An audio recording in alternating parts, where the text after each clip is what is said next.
Hello, this is Yang Fang from清华University. Today I have invited 4 friends to come here talking about air pollution in China. Hi everyone, I'm Sabah. I come from Pakistan. I'm doing PhD from Beijing Forestry University and my major subject is ornamental horticulture. Hi everyone, my name is Alex. I come from Spain and currently I am studying Chinese politics and foreign policy in Tsinghua University. Hello everyone, this is Abbas. I come from Pakistan and I am a PhD student at the Civil Engineering Department of Tsinghua University. Hello everyone, I'm Wang Ruohui from Jiangsu, Nanjing, China, and I'm a grade 1 student from the Department of Foreign Languages and Literatures of Tsinghua University. The weather is terrible, the air pollution is awful. Yes, so much pollution and so often, especially in winter, it really bothers me. These days I feel throat discomfort and I always wear a mask when I am outdoors. This morning, the pollution was so bad that it's scary. It makes me feel really bad, so I'm very much worried about that.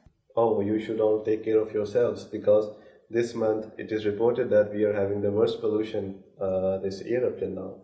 And I think still right now we are having a red alert for pollution in Beijing as we speak. That's terrible. Yes, most cities nowadays have been affected by air pollution.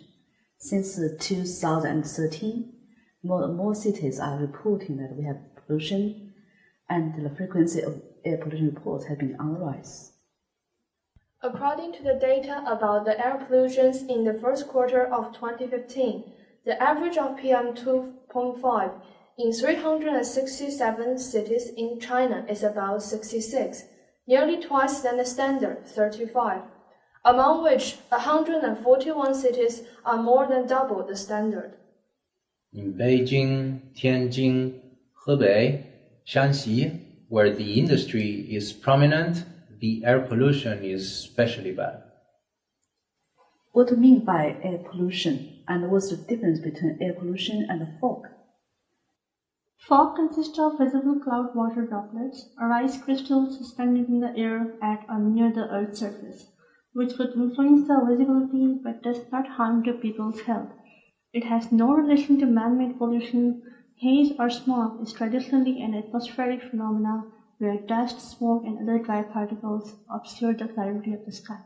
So you are saying dust and some other smoke will actually influence the visibility of the city and actually does no harm to our health, right?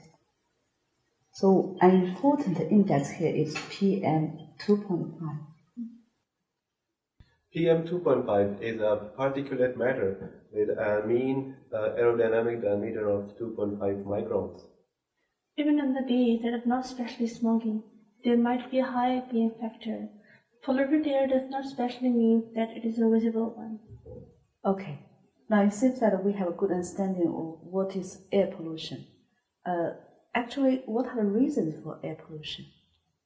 One of the main reasons is the emission of automobile exhaust.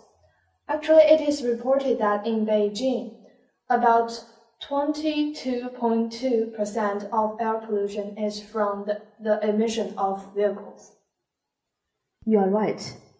We notice that in big cities like Beijing and Shanghai, a lot of families have got more than one private cars. That's why we drive a lot more. This can be one reason for air pollution. Do we have another reason for air pollution? Another source, I think, is industry. Again, Beijing, Tianjin, Hebei are all active industrial centers, and the factories there, their emissions are pretty high, even though they always stick to the emission standard. So here we have 2 reasons. One is the private car, another one is industry. I think there might be many other reasons for air pollution. This is the issue which needs more attention and more studies. In winters, the pollutants caused by the coal heating make the situation more serious in Beijing, Tianjin, Hebei, and in many surrounding areas. But in southern area, there is no use of coal, so they have no that sort of pollution. I saw a report on internet that said the fume emissions from small companies has become a considerable influence on air pollution. With the development of the restaurants, the fumes from kitchens has increased. According to statistics, this is responsible for about 11% of the sources of PM2.5 in Beijing. At present, some cities have controlled the fume emissions produced by the restaurant industry, for example, by banning open fire grills.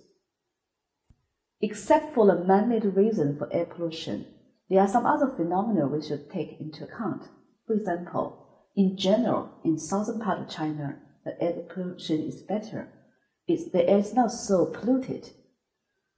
There's an exception here in Chengdu. Do you know why? Well, maybe I think maybe the terrain and the climate are also very important. Yes. The city is surrounded by mountains. The mountains stop or block the air so that actually the pollutant cannot come out of the city. That's one reason why Chengdu is heavily polluted. The situation seems so grim. With so many sources of air pollution, do we have any other way to solve the problem? Do you have any suggestions? Well, I think first of all, we should have to raise the environmental awareness among the public. Like, we must help them to make them understand what different ways they have to conserve the energy. For example, they can use public transportation while going out instead of using their own means of transportation.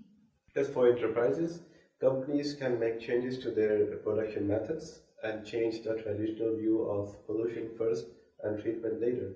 And while doing so, they can also control the production of pollutants or include this as an important step in their production.